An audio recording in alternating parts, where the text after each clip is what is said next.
해낼 때 특별한 능력이 있다고. 키지 말고 도망가라고요. 생일 축하한다. Kisah diawali dengan sebuah keluarga tak biasa yang berusaha mengembalikan kekuatan mereka yang hilang di sebuah tebing pinggir laut, namun gagal. Dari atas, si anak laki-laki bernama Bok Gwiju melihat bocil bermain boneka. Sedangkan kakaknya bernama Bok Dong-hee hanya memikirkan makanan, lalu berdebat dengan orang tuanya. Tiba-tiba, Gwiju hilang dan tenggelam di tengah laut. Dengan sigap, seorang wanita bernama Do Da-hee berenang menyelamatkan Gwiju. Saat terombang-ambing, Gwiju memikirkan masa lalu bahagianya bersama istrinya Soyeon. Da-hee membawa Gwiju ke tepi. Da-hee juga berusaha menyadarkan Gwiju yang pingsan. Saat Gwiju bangun, Gwiju melihat Da-hee sebagai Soyeon dan memeluknya. Namun Gwiju kembali pingsan saat menyadari Da-hee bukan Soyeon. Gwiju pun dibawa ke UGD. Keluarganya mengira Gwiju ingin bunuh diri karena depresi. Gwiju memiliki seorang putri bernama Ina yang introvert. Lalu Ibu Bok ingat jika ia belum berkenalan dengan Da-hee.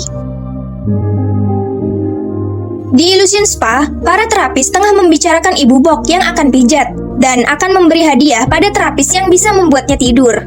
Namun, para terapis ini keberatan karena Ibu Bok terkenal cerewet. Dan rupanya Da-hee bekerja di sini. Da-hee menawarkan diri memijat Ibu Bok.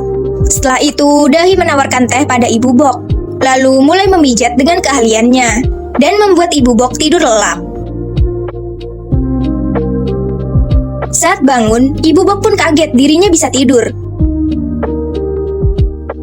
Ibu Bok tanya siapa nama terapis itu. Saat melihat Da-hee, Ibu Bok ingat wajah Da-hee yang telah menolong putranya.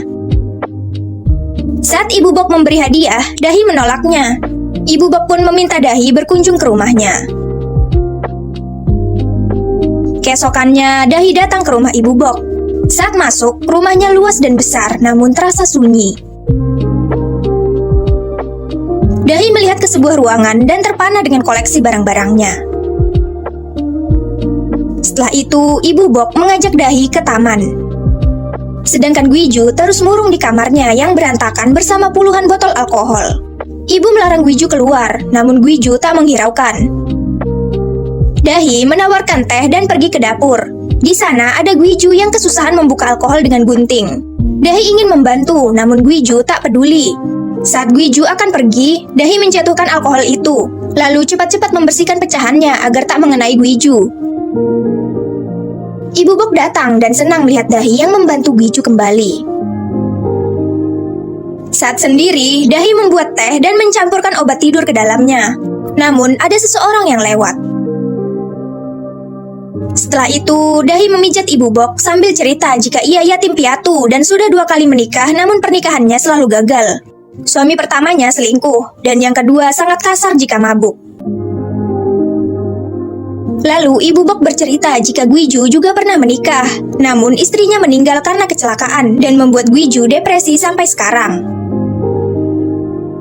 Saat Da-hee pulang, Ibu Bok meminum tehnya sambil menceritakan tentang Da-hee yang sebatang kara pada suaminya. Lalu ia pun ketiduran. Sedangkan Da-hee datang ke tempat sauna, dan ternyata Da-hee masih punya ibu yang bekerja sebagai tukang pijat. Da-hee ingin makan mie, namun ia ketakutan melihat api. Dalam tidurnya, Ibu Bok bermimpi tentang Da-hee. Ia bilang pada suaminya jika mimpi itu buram, namun ia melihat Da-hee memakai cincin keluarganya. Mereka pun jadi yakin jika Da-hee penyelamat keluarga mereka. Sementara itu, Gwiju ingat ulang tahun Ina Sabtu depan. Gwiju menemui Ina kalau Ina butuh sesuatu, namun Ina hanya diam. Di gym keluarga Bok, seorang wanita bernama Grace datang menemui Gwiju untuk melamar pekerjaan sebagai trainer. Dan Gwiju menerimanya. Lalu Dong-hee datang dan memeriksa resumenya. Mereka pun saling menyindir. Kemudian, saat Grace telah pergi, Gwiju datang menemui Dong-hee dan meminta tolong untuk membelikan Ina hadiah. Dong-hee bekerja sebagai konsultan di klinik sedot lemak. Namun fisiknya membuat para pelanggan ragu-ragu. Melihat semua pelanggannya kabur, Dr. Jihan pun memecatnya.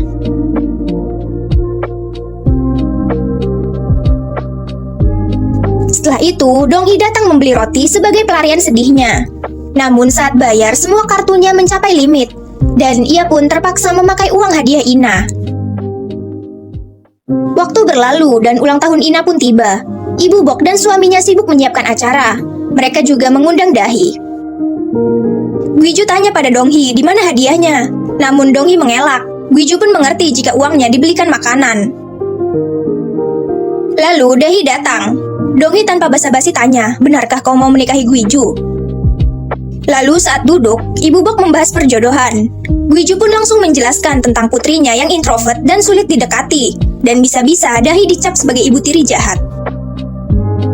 Gwiju dan Dong-hee tampak acuh dengan Dahi karena tak tahu latar belakangnya. Saat suasana memanas, ibu pun mengajak Gwiju bicara. Dan ayah pergi menemui Ina. Dong-hee bilang dulu keluarganya tak begini. Dulu ia bisa terbang kemanapun, dan kini ia harus diet. Dahi mengira Dong-hee pramugari. Lalu Dong-hee meminta Dahi mengambilkan air. Saat kakek menemui Ina dan mengajaknya merayakan ulang tahun, Ina bilang ia ingin sup rumput laut. Kakek pun senang. Kakek membuat sup rumput laut. Lalu Dahi datang mengambil air. Dan ibu ribut dengan Gwiju karena Gwiju menolak dijodohkan. Ibu bisa melihat masa depan. Ibu bilang Soyeon pasti masih hidup jika Gwiju tak memaksa menikahinya. Dari atas, Ina melihat keributan itu. Ina turun untuk tiup lilin lalu kembali pergi. Setelah itu, hujan turun. Ina melihat Gwiju pergi dan berpikir kelahirannya adalah awal keterpurukan ayah dan ibunya. Dong-hee menangisi makanan yang kehujanan, dan ayah menutupinya. Lalu, ibu pingsan karena insiden tadi. Saat akan pergi ke UGD, ayah meminta Dahi mematikan kompor. Dahi bingung dan takut dengan api. Ia mencari penjepit dan berusaha mematikan kompor. Lalu, Ina datang mematikan kompor itu. Ina bilang ia melihat Dohi menuangkan bubuk pada teh neneknya.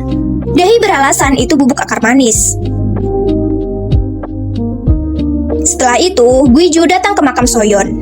Saat orang tua Soyeon melihat, mereka tampak tak senang dengan Gwiju. Ibu Soyeon merasa heran bagaimana bisa Gwiju tak terluka sedikit pun dalam kecelakaan itu. Saat malam hari, Dahi menghangatkan sup rumput laut. Namun Ina ragu memakannya. Dahi pun makan duluan agar Ina yakin ini aman. Setelah itu, mereka pun makan bersama. Dahi bilang jika Gwiju tak bunuh diri hari itu. Ina bilang kaburlah dan jangan terlibat dengan keluarga ini. Keluargaku punya kekuatan super. Namun kekuatan itu hilang karena penyakit gaya hidup modern. Nenek harus tidur agar bisa bermimpi tentang masa depan. Namun kini insomnia. Bibi Dong-hee terlalu gemuk untuk terbang, dan aku tak tahu apa kekuatanku. Lalu ayah, dia bisa kembali ke momen bahagia di masa lalu dengan menutup mata. Namun kini ia tak bisa menemukan kebahagiaan dari masa lalunya karena depresi. Saat Gwiju pulang dan melihat Dahi di dapur, Dahi bilang Ina sudah makan dan menceritakan tentang keluarganya. Gwiju kaget. Dahi mengira kekuatan hanya imajinasi Ina. Gwiju bilang, kita tak bisa menikah, aku depresi dan tak bisa melindungi siapapun. Dahi bilang, aku melihatnya saat Gwiju menyelamatkan boneka anak kecil dengan berenang ke tengah laut.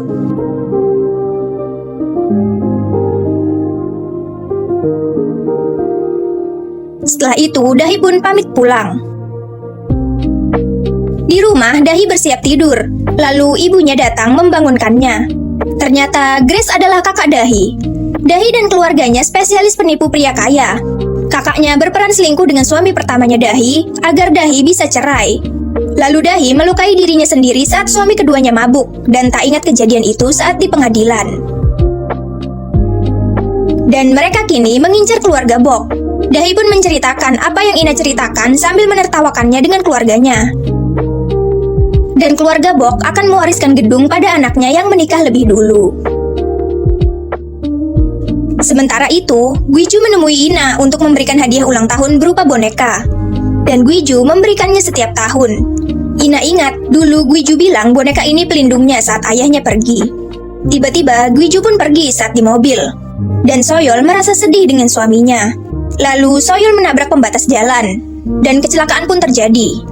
Gwiju kembali saat mobil sudah hancur dan Soyeon telah tiada karena terluka parah. Nah, itu tadi episode pertama The Atypical Family.